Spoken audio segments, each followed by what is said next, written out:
Welcome to the weekly Wednesday Team Prosperity meeting. We're going to go into some keys to business success today. Some things that you need to know, some things that you need to continually work on, and some things you need to be aware of as your business builds. Your need for self-development and self-improvement also is needed as well. So like I said, this is the Wednesday Team Prosperity meeting. We're going to get into some keys to success today. First of all, I just want to do a quick reminder. We've got the closed Facebook group, and this is closed for only our partners. There's a treasure trove of information in there to help you guys. There's files, videos, postings, everything you could possibly need to help you build your business, whether you're looking at marketing, managing, sales, whatever it is. There's information in there that we've been collecting and accumulating over the past months and couple of years that could be very, very beneficial in bringing in a potential partner that gets a very, very quick start based on the amount of information in the library that we've already built. So last week, you guys, we talked about, the previous week before that, we talked about our marketing series and how we concluded that. And then last week, we went into just a straight, conversation about, is this a hobby or is this a business for you? Your level of organization, effort, grit, implementation, strategy, execution, confidence, attitude, focus, communication, accountability, motivation, investment, as well as your ability to sell yourself, be customer-centric, and your willingness to learn all determine your fate as a business owner and as an entrepreneur. Remember, an entrepreneur is not a wage earner, is not a salary earner. He or she is continuously developing themselves to develop their business. They can achieve the levels of success and the levels of freedoms that they're looking for. So like I said, this week, we're going to look at the stair step, the keys to success. What do we need to do at each level of our business to go from good, better, best, because this is going to have a determining factor on our income and what we actually extract as far as value out of this opportunity. One of the things that we've got to make sure that we go through and really perfect on the front end, remember, you're not meeting somebody, we're not wearing suits, we're not, got a new haircut, clean shave, warm smile, all that stuff. You are getting on online meetings. So you do have the ability to do video share. However, really in our world, in our virtual world, it's really about what you say, how you say it, understanding your business assets, just the command of some simple technology and the organization of your presentation. That's going to give you the best first impression in a virtual world. So understand when you're getting on, fumbling through some of our tech, not understanding where things are, what's coming up next, that has a negative, point to what you're trying to do on the front end, which is make a good impression. So also another keys to success is the fact that, you've got to be committed. So I see a lot of people come in, they start strong, but they kind of, tailor off and they don't really continue to do what they need to do on a daily, weekly, and monthly basis to get this thing going until they hit that, inflection point where it really starts to grow on itself. So if we're not, committing, and if we're just trying, then there's no promise that we're going to actually reach the end. What's the point of starting something if you're not going to see it through to the end? So from ourselves, doing self-reflection and self-inventory, as well as the partners that we bring in, this is the conversation that we have to have. Are we committed to getting to the point where we want to get to? That strategy on the front side, that plan of action has to have execution and has to have commitment to see it through. Remember that consistency to do things on a daily basis, and it's the consistency to do the things that we probably don't want to do on a daily basis that can build a great foundation for something with meaning. And when you have a foundation with something with meaning, you're out there solving problems, you're going to attract the right type of people. You're not attracting the right type of people in the beginning because you don't have that foundation. You don't really have something of meaning in place yet. That's why you want to get as much help in the beginning as you can until you feel comfortable and confident doing the things that you need to do on a daily basis. And it's time to pay it forward. The things that you got in the beginning, the help, training, support, coaching, mentoring, that stuff has to be paid forward to the people that come in. Building a business, dealing with the public, on the client partner side, it's a frustrating experience. So if you've ever had days like this where things aren't going well, guess what? There's going to be more of them. So what you need to understand is every day is not going to be great. Every day is not going to be terrible. So the even keel, the ability to look at each and every day, not from, in the trenches of that one particular day, but an aerial view. What are we trying to get accomplished? Are we making progress? Are we moving forward? Because just to get, caught up on the bad days, that's going to affect your attitude. That's going to affect your confidence. That's going to affect your ability to do some of the things that we talked about, bring consistency and grit to the table. So understand the days that you're experiencing, we're all experiencing. So you have to understand how to push through that and understand that you are making progress. Those are called roadblocks. And however you approach those roadblocks is going to make a determining factor on whether or not you ever find success, not only in this business, but being an entrepreneur and being a business owner. Those roadblocks, are you looking at those as permanent, unable to overcome? Well, guess what? That's going to cause you to quit. And when we quit, we talk about the emotional cycle of change. We get in the habit of getting to the point, that valley of despair, quitting, starting something new, and repeating that cycle. A roadblock is just that. You have to find a way. It's an obstacle to get, over it, through it, whatever you see to get to the other side. It's just a temporary thing. It's not permanent. So how you deal with frustration is going to be a major key to your ability to build this business in a way that not only benefits you, but benefits your partners. If you can't deal with stress, if you can't deal with problematic environments, part of being an entrepreneur is just solving problems, dealing with frustration.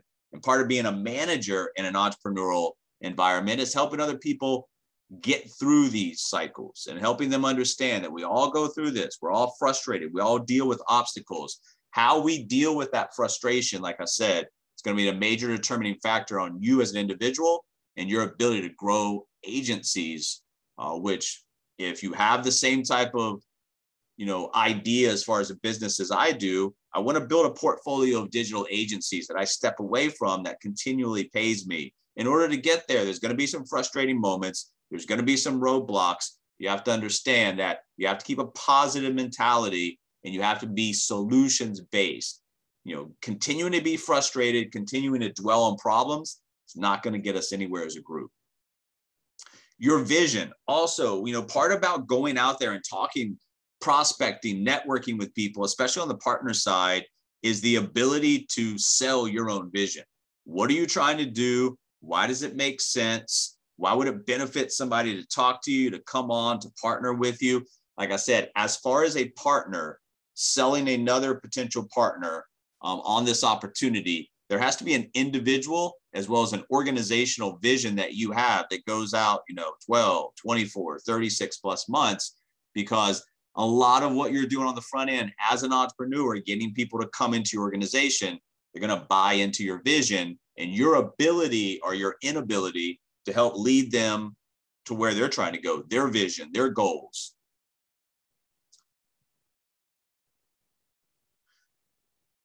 So at some point, and this is different for everybody, but at some point, one of the keys to success is that, the planning, preparing, that's all coming to a point where you have to execute. It's got to be time for results, and you got to pinpoint what's going right in your business and what's going wrong. Throw fuel on the stuff that's going right, fix the stuff that's going wrong, because, if you're unable to produce results for yourself and other people, then your growth factor is going to be very, very limited, and your retention of partners is going to be very, very limited. So fix yourself and then put yourself in a position to help fix others, because at the end of the day, we all have to make money. It doesn't matter about how great the education, technology, products, and services are. We all have to make money. We all have to live. We all have to progress financially. So at some point, you have to understand it's time to get results. And if we're not getting results, why is that? And then fix that issue. Getting ahead in the competitive sales world is not hard, but it can be very, very, very difficult if you make it difficult on yourself. There's some things that you can do to help yourself, differentiate yourself, separate yourself from the competition. And there's some things that you can continue to do and not do that leaves you kind of clumped up and lumped up with the crowd. And we always talk about this. If I'm lumped in with a crowd that's all doing the same thing, I got to compete with them. Don't want to compete. I want to set myself aside. I want to innovate. I want to be different. I want to act differently, think differently. I want to separate myself so I can get that competitive advantage.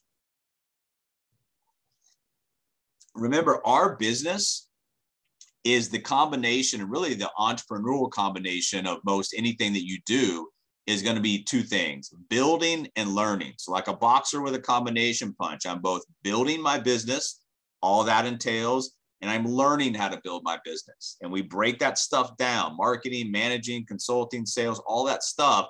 But it's a continuous operation of building and learning. The more you learn, the more you earn. The more you learn and implement into your own individual situation, the more you can implement into other people's situation. This is the key, guys, to agency growth: bringing a better generational opportunity to those people coming in after you. That creates retention, that creates velocity, that creates traction, all the things that maybe it took you a little while to get to. We're trying to get the next generation in at a much faster rate. Also, something that's going to help you separate yourself, something that's going to be a key to success, is accountability. If you're not accountable to anyone, if you're not accountable to yourself, to a small group, to a team, whatever it might be, nobody knows what you're trying to do. It's easy for you not to be accountable. That's why we run things like the 12-week year. That's why we post stuff in our groups. That's why we contact, our individual partners to see what's going on, what they're trying to accomplish, and are they measuring along the way? Are they accountable all the way? Because if you build, a culture of accountability, that people have targets, objectives, and they bring intention and action to the organizational build out, you're going to find that positive ripple effect carries on first generation, second generation, third generation. So we have to set, accountability for ourselves. Then we have to set it for small groups, because if you develop a culture where nobody's accountable for anything, then people just drift. People do whatever they want to do, and there's really no traction, no velocity, no revenue, no income, no retention of partners. Things fall apart. There is a paradigm shift happening right now all around us. You can tell in the economy. There's paradigm shifts in the political environment. There's a lot going on right now. But if you look at periods in history of time periods, then you have to understand that during these paradigm shifts, during these periods and environments of change, people get extremely wealthy. So what you have to understand is look at this as an opportunity. Look at what we have on the educational side, on the technology side. Look at the products and services that we offer. Look at how many people have taken out new mortgages. Look at the debt numbers. Look at the tax changes that we're all taking advantage of. So we've created like a super cycle for what we do. And once you understand that, once you understand there are multiple ways to monetize this, there are multiple ways to take conversations to extract value, then you have the ability to go out, just talk to people, get information, because this is not a niche thing that we're doing. It affects everyone. There's a lot of people, they might not be verbally saying out loud, but inside talking to themselves, they're desperate for someone just like you to approach them with help, solutions to what they need. You got to build your business by the numbers. So you got to know, and like Marcus Lemonis says in The Profit, if you don't know your numbers, you don't know your business. So you've got to understand what it takes to manufacture something on the back end. If you don't know what it takes, then it's impossible to go through the day with the intention on the action, with the targets and objectives, because you really have no idea what you're trying to accomplish other than, just partner and client growth. So build your business with a solid foundation and build it by the numbers. What does it take to get X? What does it take to get Y? What does it take to get Z? And, make sure that you go in there each and every day, understanding not only, what you're trying to do, but why you're trying to do it. It'll help with the activity. You are building a pipeline. That pipeline consists of leads that come in, and those leads are in different cycles of communication. But ultimately, our key to success, our pipeline, and our personal plan is in an appointment funnel. So what do we need to be successful? We need people to talk to, right? And when you understand kind of this as a number, as a target or objective to shoot for, now you can understand, like we were just talking about, what does it take on the front side to manufacture what I need on the backside, which is 12 to 15 appointments per week. What is an appointment? We've talked about this plenty of time. It's someone with a reason to do something. As long as someone's got a reason to do something on the client or partner side, that's a valid appointment for that week. 12 to 15 appointments per week, your business should start growing pretty nicely. Now, you have to understand, if you've done the job of creating an appointment for yourself, don't just let it fall through the cracks. You got to increase the percentages and things like show rates by increasing awareness. Don't think that the automation in your calendar is going to do all the job. Reach out to these people. Make sure they have your number. Make sure they're aware of the date. Make sure they're aware of the time. Make sure they're aware of it's an online meeting. Make sure they can make it. Continually getting in front of these people to notify them and remind them about the appointment. A reschedule or a cancel is a lot better than just sitting there for 10 or 15 minutes staring at your screen, wondering if somebody's going to show up. You have to make sure that if you create a lead that turns into an appointment, that you stay in front of these people, because the show rate is one of those conversion factors. If you have a very, very low show rate, obviously that's going to have a negative impact on your income. If you can get those show rates up to 70+%, it's going to have a positive impact on your income. Where does all that reverse engineer back to? Staying in front of the people who book the meetings. And then you got to make it real. You got to make it real for yourself. You got to make it real for your partners. You got to make it real for your clients. Talking to yourself, talking to other people. We've talked about this before. Sometimes what we do, it's a lot of almost like therapy. Hey, what stopped you in the past? And if you're talking to yourself or other people, how will hitting these goals change your life?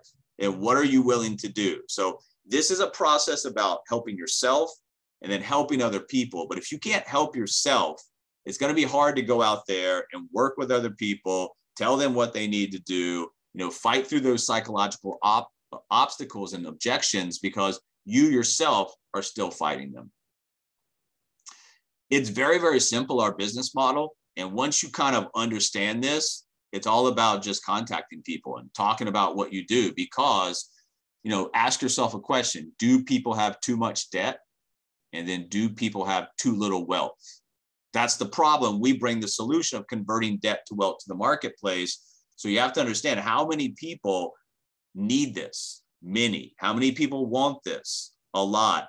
How many people are willing to go through educational meetings to learn new things? Less amount, but we are only looking to help the people that want to help themselves. So understand what you're doing, helping taking a major problem, providing solutions to the marketplace that change not only people's financial lives, but their personal, their professional lives. Remember, money equals freedom, guys. And once you start to understand what you're doing out there, get excited about what you're doing. Execute, make it happen. Talk to people about the problems that most people have. Talk about how you help people with those problems. See if those people fit into the problems that you're helping with. See if they want solutions to the problem. You have to understand that if you just learn to talk to people about what you do, how you do it, but most importantly, why you do it, people are going to relate back to the mission. And so it's not about a product pitch, a benefit pitch, a sales presentation, recruiting presentation. It's about going out there and finding out, how can I help the most amount of people? And how can I be dialed into a persona so I can make this easier on them and easier on myself?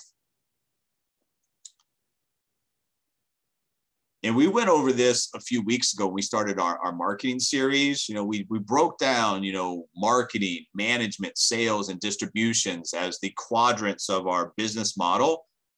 But if you don't have an office or multiple offices, you don't have to worry about distribution right now. If you don't have really anybody in an office yet, you don't have to worry about the management of this. And even when you do start to get people, we're going to help you with this. you don't have anybody to talk to or present to for, education or sales presentations, then that's not something you need to worry about. So you can see how this is kind of a flow. If you don't have anybody to talk to, it goes back to marketing. And we just talked about this. It's not about product pitches, sales pitches. It's about talking to people, seeing how they're doing, seeing what they're trying to do, seeing how close they are to doing it, seeing how you fit into the conversation. Remember, if you allow other people to talk, they're going to give you the information. You ask questions. From that information, you uncover things they need, either problems, goals, whatever it might be, and then you can offer a solution. Then you can take them to the action step. So understand, reverse engineer back the fact that everybody wants a better life, whether they're looking for financial freedom, time freedom, lifestyle freedom. Somebody wants something. How do they get there? How do you fit into that? And then once you start building, you have to understand one of the things that you can do that will greatly help yourself and your partners is lock people in through ownership. So as you have people coming in, if this is, A, B, C right here, and A starts to build down, whether it's them directly or you're putting partners under them, you lock them in with ownership. People aren't going to leave if they have something to leave behind. I hope that makes sense. People will leave, they have nothing to lose, right? So you lock them in with ownership, and that will help you, like I said, get people what they want. They'll stick around and they'll get you ultimately what you want. You absolutely have to learn how to start the conversation, whether you're talking about news, whether you're talking about, it doesn't really matter how you start the conversation. Just learn the art of conversation. Learn to talk to people, learn to get people's opinion, learn to ask questions and get answers. That's the easiest way. I tell you guys, it's kind of like a blind date. All you got to really do is ask questions, let the other side talk. You'll get the information that you're looking for. You're in a contact business. So if you don't have any contacts per day, you're not going to have any business per day. I hope that makes sense to you guys, because one of the things that we can't do, we can help train, support, coach, mentor, educate, sell for you guys, a lot of stuff. But I can't do the upfront contact business for you. You got to let people know who you are, what you do, why you do it. It's one of the most important things, how you help people like them. We go through this continuously, but once you find a persona and you're dialed into that persona, you just want to find that persona each and every day, have as many conversations as possible. Remember, a key to success is, boring. Whether, we're, Alana and I like to play, no limit Texas Hold'em. If you're playing tournament style poker, a lot of that in the beginning is very, very boring. So is a lot of the beginnings of building a business. Boring makes you money. So it's about the daily activity, that follow-up, being persistent with follow-up is going to make or break, it can make, a $50,000 earner, a $500,000 earner. Follow up, makes or breaks a lot of on the income side. And, just being methodical in your approach, doing the same thing. So if somebody comes in your organization and asks you, hey, what do you do for this or that? You've got a defined approach that you can teach them that works. Like I said, contact is your number one priority every single day. Whether I'm talking to real estate agents, insurance agents, CPA, homeowners, small business owners, who am I trying to talk to? How can I get in front of them? You've got to be on point. And like I said, you cannot be everything to everybody. A key to success is understanding who you want to talk to and why. Because if you go out there just throwing random language around to random people, it's not going to resonate with anybody. So you have to understand, who is it that I really want to talk to? What is it that I want to talk to them about? Where am I going to find them? And how many of them are in that place? Once you kind of start to dissect your persona and understand what your message is, where they are, how many of those messages I can get out, that creates conversations, as business becomes a lot easier, because now you're doing the same thing. You're talking to the same types of people. And then pretty soon, guess what? You're going to know pretty much what they say before they even say it. You're going to know their problems before they really even come to the table with the problems. And you can preemptively overcome objections and really get them to the next action step in a way that makes sense for them and also helps you continually push people through a pipeline.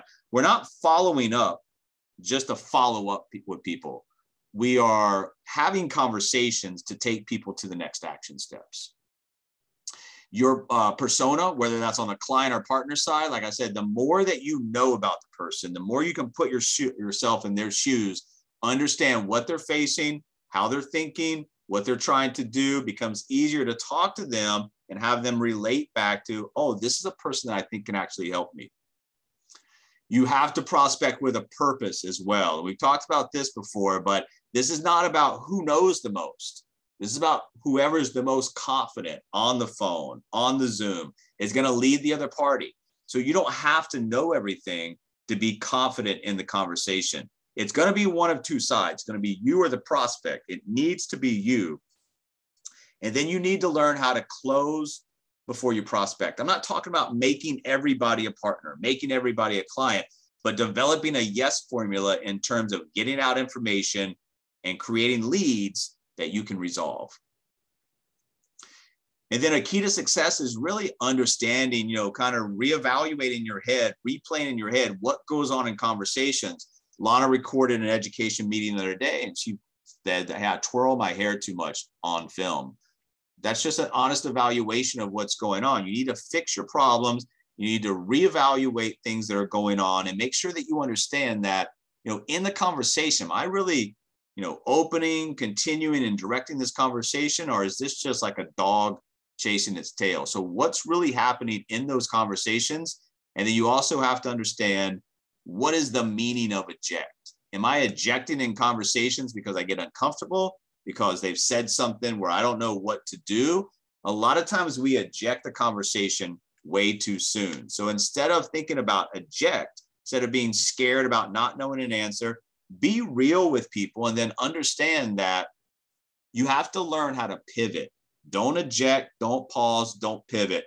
We can have very fluid conversations. Somebody can start as a conversation with a partner, end up as a client conversation. Client can end up as a partner conversation. A direct marketing can end up as a network conversation. So don't pivot, don't pause, don't eject, pivot. No matter what they say, have an answer. And that doesn't mean that we're trying to cram people into something they're not. We're just trying to extract the value out of the conversation, sort those people into the appropriate places. Whether or not that's, a benefit to us in our business, that's secondary. You just need to learn how to pivot and pause so that when you do get to those opportunities, you're not wasting them. And that goes back to our Facebook group. If you look in the Facebook group, there are tons of videos, files, documents about how to do all this, how to open conversations, how to control conversations, how to overcome objections, all of these things that a partner might want to know coming in. We've already got a library of stuff in there. So understand the value of what we have for you guys. And then also understand it's not what I can do, and it's not what you can do. There are some talented people right now on the move. And with what we've got, the magnitude of the problem that we're offering solutions for, the right people that understand this, that will buy into what we do, why we do it, our systematic approach, you're really one recruit away potentially from explosive growth. So it's not always about you as an individual. It's you as an individual as a talent scout. Who can you go out there, create conversations with, and you don't know, it's a roll of the dice. You bring talent in, you get explosive growth, you could get nothing, but ultimately your job is having conversations, talking to people. It's going to kind of load up the gun or the pen or whatever you want to talk about and give us an opportunity. If you have no partners coming in, there's a 0% chance for explosive growth. If you have a number of partners come in, now you increase chances. And why do we want to build? Because we're not in the mindset as an entrepreneur just to go work for somebody or build a practice that's all on us, that's just linear income. We want leveraged income. We want to build organizations. We want to build branches. We want to build sales teams so that we have something that at some point that we've built, time, energy, resources went into, we extract value at the back end in terms of revenue percentages. And that happens with or without us. At some point, your goal is to back away from this and everything from a systematic approach continues to run without you. And of course, you continue to get paid. This is Grant Cardone. He's got some great stuff. And if you really follow and listen to what he says, it makes a lot of sense because you can't get wealthy without connecting to other people. So if you're just sitting there all day, not doing anything, waiting to be, reactive instead of proactive, not much is going to happen. The more people you know, the more deals will flow. So this is a contact business. Once you understand that, it becomes a lot easier. And then after you understand that, it's just about identifying the right people, not bringing in the wrong people, not trying to force the issue, finding the right people through sorting them out, and then networking like your business, which it obviously does, depends on it. Remember, whether we are dealing with ourselves, whether we're dealing with a client, whether we're dealing with a partner, whether we're dealing with an organization, you want to think about, if there's a problem, not thinking about the problem continuously, but thinking about the solution. How do I help this client overcome? How do I help this partner overcome? How do I help myself overcome? How do we get to this next step that we're trying to get to?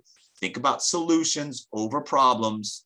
And then, like I said, be solutions based. Don't dwell on problems. When you bring something to the table, it should be an answer for yourself, your partners, your clients, your marketing issues, whatever it is. Be solutions and focused on solutions. Ultimately, it becomes a lot easier. We have great products, features, benefits, all that stuff. When you talk about that stuff, it gets lost because that's a sales presentation. That's a pitch. You just want to talk to people about what do they want? Are they happy? What are they trying to do? Where are they trying to go? What are they trying to accomplish? What are they trying to avoid? What is it that they want? Once you help people identify what they want and show them how you can help them get there, guess what? These next action steps become very, very easy for someone else to take because now it makes sense for them to take that action step. They understand why. You need to outline, what people want typically. If I'm in a persona, my persona is X, and I've talked to a number of these different types of people. Now I've got an outline. Typically, X wants this. They're struggling with this. They're fearful of this. So now, like I said, you know more about this person going into a conversation. They probably know about themselves, and continuing and directing conversations becomes a lot easier when you have this outline in place. The learning curve comes from being on the phone. It comes from having activity. It comes from contacting people, talking to people, getting the rocks out of your mouth. If you don't go through the learning curve on the phone, or it's a delayed process that takes many, many, many months, then that's costing you money. And if you cost yourself enough money, you're going to get upset, depressed, whatever you call it, and you're going to drift and you're going to quit. You have to get immediately over that learning curve as soon as possible, because once you start feeling comfortable with conversations, that little cell phone right there feels like a feather. When you're not comfortable with conversations, that little cell phone feels like, a 500-pound weight. So you want to take the weight away from you by getting through the learning curve over a compressed period of time, and then understanding, hey, these are just conversations. These are just people. These are just opportunities, really. A lot of agents look at these conversations as, negative outcomes and consequences potentially.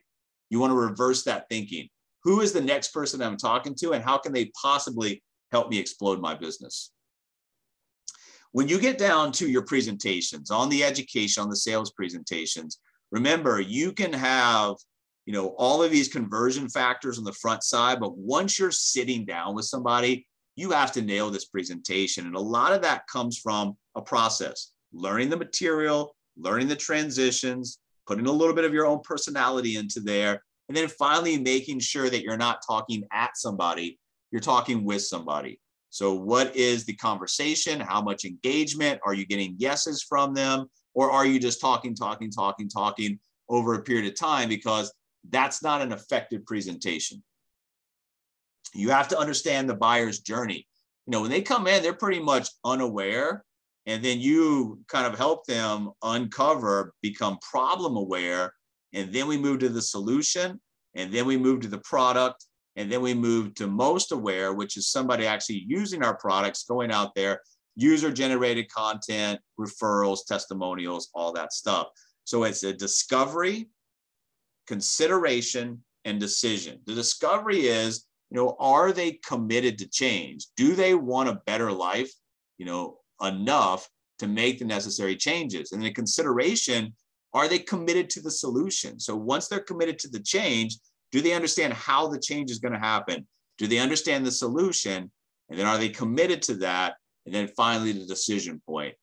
You know, you can disqualify somebody 30 seconds, 2 minutes, 3 minutes. It does not matter to us. If somebody doesn't fit into what you're trying to do, your persona, your client, your partner, be honest with them. Don't waste your time, because that time that you're wasting on them could go into somebody else who dials or fits perfectly into your persona. And you got to learn how to read the situation. This is one of the most important things. If you don't know how to read the situation, then it becomes harder to, like we talk about, continue, direct these meetings, these conversations. What's happening on the other side? What are they telling us? What are they not telling us? And why? When you're talking to people, sometimes it's as easy to just help them understand, everybody has regrets in life. So sometimes when I'm talking to a client, I say, hey, if you could, go back 10 years ago and give yourself, one piece of financial advice, what would it be? So helping people understand the regrets of yesterday, they can't do anything about. The regrets of tomorrow, they can actually do something about today to prepare themselves not to have those regrets. So helping people understand the regrets of the past and how we can avoid those regrets in the future, a very, very powerful psychological tool. Two things: the power of possibility, what's possible for your clients or partners, and then secondarily, the fear of missing out. These two very, very, very powerful emotional factors that you can, implement into your marketing, into your networking, into your sales, education presentations that will really help you. Remember, when you're talking about the power of possibility, your clients or partners need to be aware of two main factors. Number one, first, you need to be aware of the possibilities. Somebody doesn't think there are possibilities, doesn't think there's a better way, doesn't think there's a way to get to a better place, then there's not much we can do for them. And then secondarily, they need to learn to live their life with the possibilities and potential. Like we talked about the buyer's journey, there's a journey, psychological journey, getting to know you, being educated by you, forming a business relationship with you. You have to understand the power of possibility and help paint that picture. And then one of the last things we'll talk about today is the words. Keys to success can all go back to even simple words that we use. You, goals, opportunity, we, making sure they understand it's a team effort. Easy, success, amazing, believe, win, benefit, help, new, exclusive, thank you. So power words for sales success. We talk about keys, that go all across the board, and even keys can come down to even the simple words that you say and how you use those in your communication. Remember, we don't want to look back in 5 years, our clients, our partners, ourselves, and think about what could have been magnificent, but I was afraid. In 5 years, you want to tell, how fear tried to cheat me out of the best thing in my life, but didn't. So whether I'm talking about a client's financial future, whether I'm talking about a partner's entrepreneurial future, whether I'm talking about stuff about my future, the regret, missing out, these are all things that if we don't take action now with intention, with targets, objectives, and being accountable, we're going to continue to miss out time and time and time again. The cumulative factor of that over our life cycle can be very, very daunting. So that's all we have for this week. We'll see you guys next week. We'll continue to go into more information, more material that will help you build your business.